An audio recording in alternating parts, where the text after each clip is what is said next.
Subhanallah, inilah gua sarang laba-laba yang pernah menyelamatkan Nabi Muhammad dari aksi pembunuhan. Gua ini bernama Gua Sur yang berlokasi di sebuah bukit yang bernama serupa, yaitu Bukit Sur atau Jabal Sur. Gua ini letaknya di sebelah selatan kota Mekah.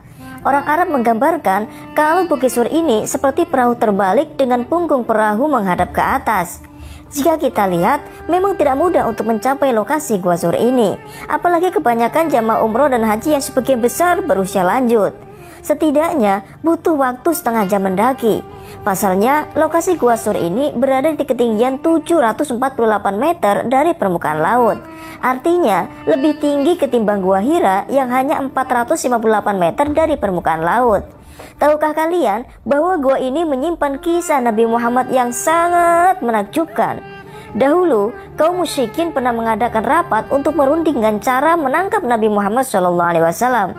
Mereka lalu mengutus orang-orang yang dapat menjajaki bekas tapak kaki manusia yang berjalan di atas pasir. Tak hanya itu, mereka juga mengadakan sayembara bahwa barang siapa yang dapat memancung kepala Nabi Muhammad SAW sampai dapat membawanya di muka mereka, maka ia akan mendapatkan hadiah 100 ekor unta. Usai menemukan bekas tapak kaki Nabi Muhammad dan sahabat Abu Bakar, ahli pencari jejak tapak kaki itu lalu mengikutinya. Sesampainya di Gua Sur ini, tiba-tiba bekas tapak itu berhenti dan terputus sehingga mereka pun kebingungan harus kemana selanjutnya. Sesudah Nabi Muhammad dan sahabat Abu Bakar masuk ke dalam Gua Hira ke Gua Sur, ke dalam Gua Sur, seketika itu Allah SWT menyuruh laba-laba yang berjumlah ribuan untuk membuat sarang di muka gua, serta menyuruh burung-burung merpati liar supaya bersarang dan bertelur di tempat tersebut. Karena itulah di depan pintu Gua Sur dan sekitarnya penuh dengan sarang laba-laba di atasnya serta telur merpati di bawahnya.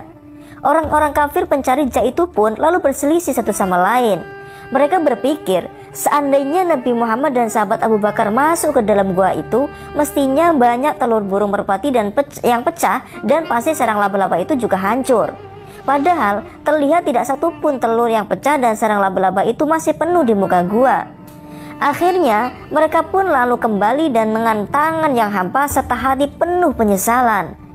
Nabi Muhammad yang berada di dalam gua tersebut tak sedikit pun merasa cemas maupun takut kepada mereka, sebab beliau percaya bahwa Allah SWT pasti akan memberinya pertolongan.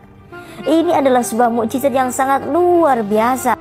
Akhirnya para pengepul kafir dan pencari jejak itu pun lalu bubar dan pergi dari tempat tersebut untuk kembali ke kota Makkah. Nah, demikianlah bentuk pertolongan Allah SWT kepada Nabi Muhammad dan sahabat Abu Bakar saat bersembunyi di Gua Sur ini. Subhanallah, semoga kita semua dapat berziarah dan juga mengunjungi kota Makkah dan Madinah dan berziarah ke Gua Sur ini. Amin.